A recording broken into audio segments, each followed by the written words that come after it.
Question number 3, find the decimal representation of following rational number.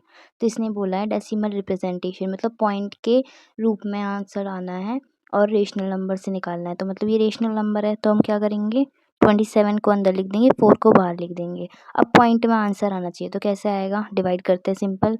4 के table में 27 तो आता नहीं है, तो 24 आता है, 27 से कम, तो 24 लिख देंगे। कितने बार में आता है, 6 बार में। 4 6 ज़ा 24। अब माइनस कर देंगे इसको, 4 में से 7 गया, कितना बचा, 3, या 220 हो गया। उसके बाद यहाँ पे कोई नंबर नहीं है तो यहाँ पॉइंट लगा देंगे, 0 आ जाएगा। अब 4 के टेबल में 30 कितने बार में आता है, 30 तो आता नहीं है, पर 30 से कम आता है, कितना आता है, 28। कितने बार में आता है, 7 बार में। ठीक है, अब 30 में से 28 को माइनस कर देंगे, 8 में से 1 कैरी गया तो 10 हो गया, 10 में से 8 गया, कितना बचा, 2, और ये 220 हो जाएगा क्योंकि 1 यहाँ चला गया था। अब इसको इसमें भी 0 लगा देंगे, यहाँ पॉइंट से 0 आ गया, लगता जाएगा जितनी बार भी होता रहेगा। ठीक है, यहाँ पे नंबर कम पड़ेगा क्योंकि 4 के टेबल में 2 तो आता नहीं है, इसलिए हमने 0 लगा दिया। अब 4 के टेबल में 20 आता है, कितने बार में आता है, 4 5 ज़ा 20, तो कितना आया आंसर, 6.75। तो ये डेसिमल के रूप में आंसर आ गया। अब सेकंड करते हैं, तो ये आंसर माइनस में आ जाएगा क्योंकि क्वेश्चन भी माइनस में था। अब सेकंड क्वेश्चन करते हैं, तो 37 अंदर आ जाएगा और 60 बाहर आ जाएगा क्योंकि 37 ऊपर है तो अंदर आ जाता है वो। ठीक है, अब 60 के टेबल में 37 तो आता नहीं है तो हम क्या करेंगे, 0 लगा देंगे और पॉइंट लगा देंगे, तो यहाँ 0 हो जाएगा। अब 60 के टेबल में 370 आता है, नहीं आता, पर 360 आता है, उससे कम नंबर कितने बार में आता है, 6 बार में। ठीक है, तो माइनस कर लेंगे अब इसे, 0 से 0, 7 में से 6 गया, 1 आया, और 3 3 तो 0 ही होता है, पॉइंट है तो दोबारा 0 लगा लेंगे। अब 60 के टेबल में 100 तो आता नहीं है, इससे कम नंबर क्या होता है, 60 ही आता है, तो कितने बार में आता है, 1 बार में, तो यहाँ 1 आ जाएगा। अब इसे माइनस कर लेते हैं, 0 में से 0 गया तो 0 बचा, 10 में से 6 गया तो कितना आया, 4, 40। अब 60 के टेबल में 40 भी नहीं आता तो हम क्या करेंगे, यहाँ पे 0 लगा लेंगे। अब 60 के टेबल में 400 नहीं आता, पर 360 आता है, उससे कम डिजिट कितने बार में आती है। अब 60 के टेबल में 360 आता है, 6 बार में। ठीक है, तो हम यहाँ पे क्या करेंगे, इसे माइनस कर लेंगे, 0 में से 0 और 1 कैरी गया, 10 में से 6 गया, कितना बचा, 4, और यहाँ पे 3 हो गया था, 3 में से 3 0 ही होता है, दोबारा 0 लगा लेंगे, 400 आ जाएगा। फिर से यहाँ पे 6 आ जाएगा। ठीक है, और यहाँ पे 360 आ जाएगा, तो फिर से माइनस करेंगे तो 400 ही आएगा। अब ये रिपीट हो रहा है तो आंसर हम यहीं पे कर देंगे फिनिश, तो आंसर है 0.6166, तो आंसर ऐसे आ गया। ठीक है, सेकंड क्वेश्चन का आंसर माइनस में आएगा क्योंकि क्वेश्चन भी माइनस में था। अब थर्ड क्वेश्चन करते हैं, तो डिवाइड करते हैं, 18 अंदर आ जाएगा और 125 बाहर आ जाएगा। ठीक है, अब 125 के टेबल में 18 तो आता नहीं है तो हम क्या करेंगे, 0 पॉइंट, यहाँ पे 0 आ जाएगा इस वजह से।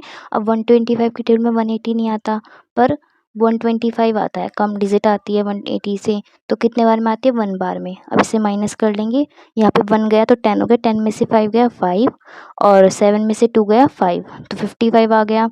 अब यहाँ पे 0 लगा लेंगे क्योंकि 125 के टेबल में 55 नहीं आता, तो हमने 0 लगा ली पॉइंट की वजह से। ठीक है, अब 125 4 ज़ा कितना होता है, 500, तो इसे भी माइनस कर लेंगे, 0 आ गया, 5 आ गया। ठीक है, 5 5 तो 0 ही होता है।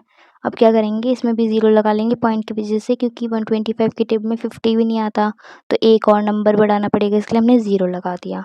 अब 125 के टेबल में 500 तो आता है, कितने बार में आता है, 4 बार में, तो 500 आ गया और ये कट्टा आ गया, तो आंसर कितना आया हमारे पास, माइनस का 0.144।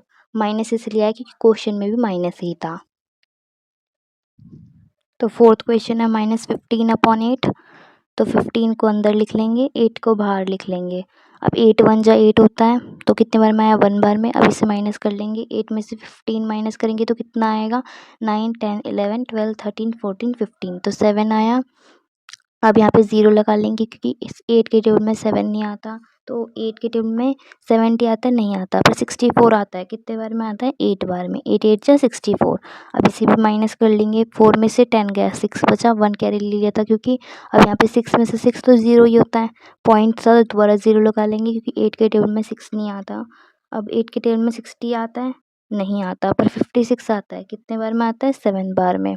अब इसे भी माइनस कर लेंगे, 10 आ गया, 10 में से 6 गया, कितना बचा 4, और 5 में से तो 5 ज़ीरो ही होता है। अब यहाँ पे दोबारा 0 आ जाएगा। तो 8 के टेबल में 40 आता है, हाँ आता है। कितने बार में आता है? 5 बार में। 8 5 ज़ा 40। तो कितना आया आंसर? माइनस का 1.875। तो फोर्थ का आंसर ये है।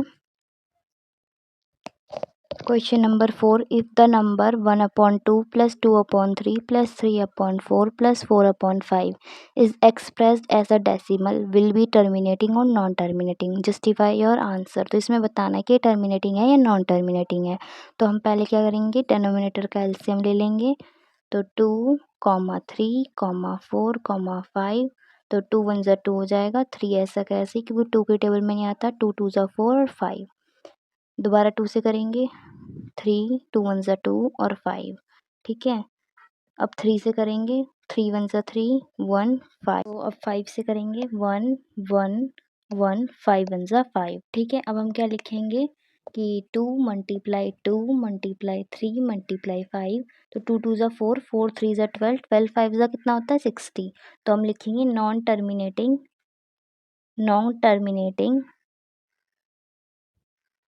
बिकॉज LCM इक्वल टू भी 60 आ रहा है। ठीक है। लिखेंगे हम आगे, विच फैक्टर अदर देन 2, 5। तो यह है इसका आंसर क्वेश्चन नंबर 4 का। आप करते हैं question number 5। Question number 5, justify the following statement as true और फॉल्स। तो ये ट्रू और फॉल्स बताने थे। तो ये क्वेश्चन नंबर 5 है। अगर आपको प्रॉपर एक्सप्लेनेशन चाहिए तो कमेंट में लिखिए। हेलो कुकी स्टूडेंट्स, अगर आपको वीडियोस हेल्पफुल लग रही हैं तो लाइक करें, कमेंट करें अपने क्वेश्चंस को और शेयर करें अपने परम मित्रों के साथ। Thank you.